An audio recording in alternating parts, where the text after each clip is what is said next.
Hi, my name is Alicia and I am the SLP by the Sea, and I'm making this video to explain one way that you can make an AAC, alternative augmentative communication binder, for your child or a client that you work with.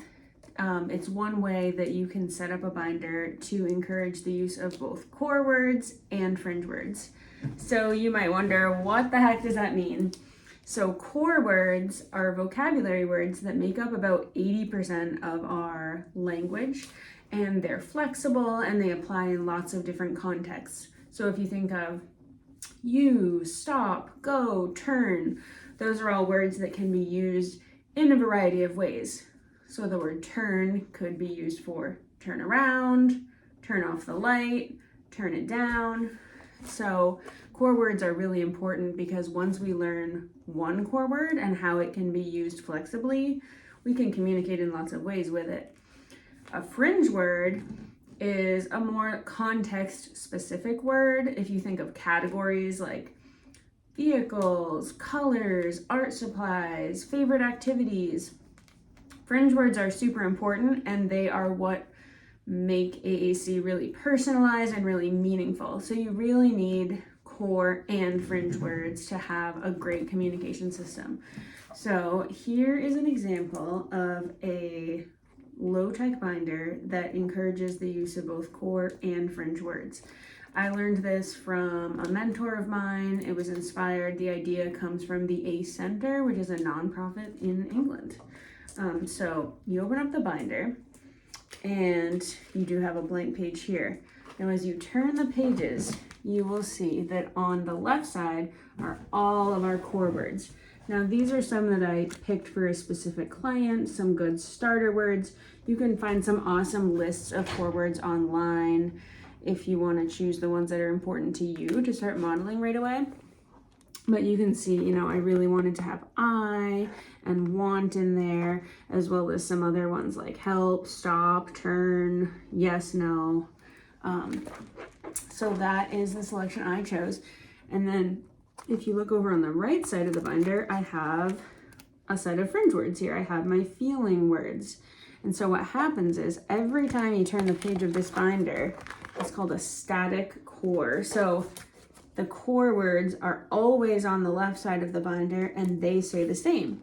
On the right side of the binder are all of the fringe words. So we've got school activities, foods that are important to my client.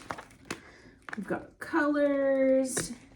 And if you have a lot of pages, you can actually add little tabs if you want to. So you could add, little tabs along here so you could easily flip to the right page that you wanted. So if you're going to try out any kind of low-tech binder with a client, this one or another setup that you want to try out, the best way to do it is to just, one, always have it available. It won't be meaningful if it's just sitting on a shelf somewhere. So I encourage people to consider it just something you pack for school every day, something you have out at home, at dinner, while reading, during routines. You just want to have this available, or it won't really grow to have any meaning for anybody.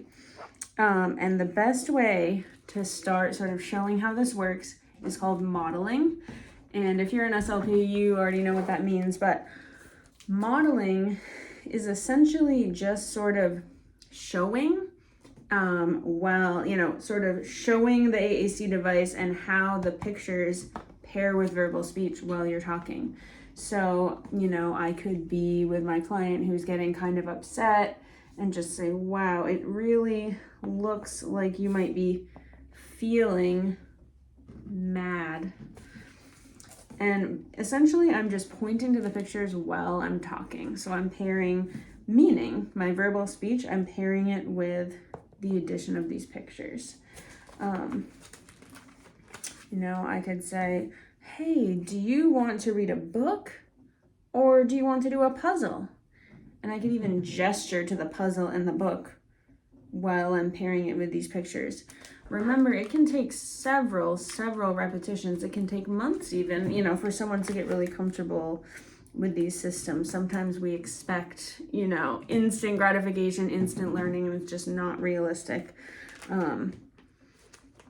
Yeah, the other thing I do like to tell people is total communication is great. So whether somebody communicates with gestures, a book like this, an iPad, you know, sign language, we want to accept all forms of communication. So if it's really clear to me, for example, that somebody wants a blue marker, you know, they're reaching for the blue marker, it's really clear. It can be really frustrating to them if I then force them, either hand over hand or any other way, to say, oh, look, you need to tell me what you want. You want the blue, you need to tell me. And, you know, keep the marker away from them until they say it. Don't do that. Instead, simply model with no expectation for your child. So you can just say, oh, I can see that you want the blue. And then let them have the blue marker. Total communication is a great way to go. We don't want any system to seem like a chore or super annoying to our clients. So I hope that this was helpful. I hope this gives you, you know, one idea of inspiration for how you could set up a low-tech binder. Feel free to let me know in the comments if you have questions or if you have other ideas for cool ways to organize a low-tech AAC system. Bye.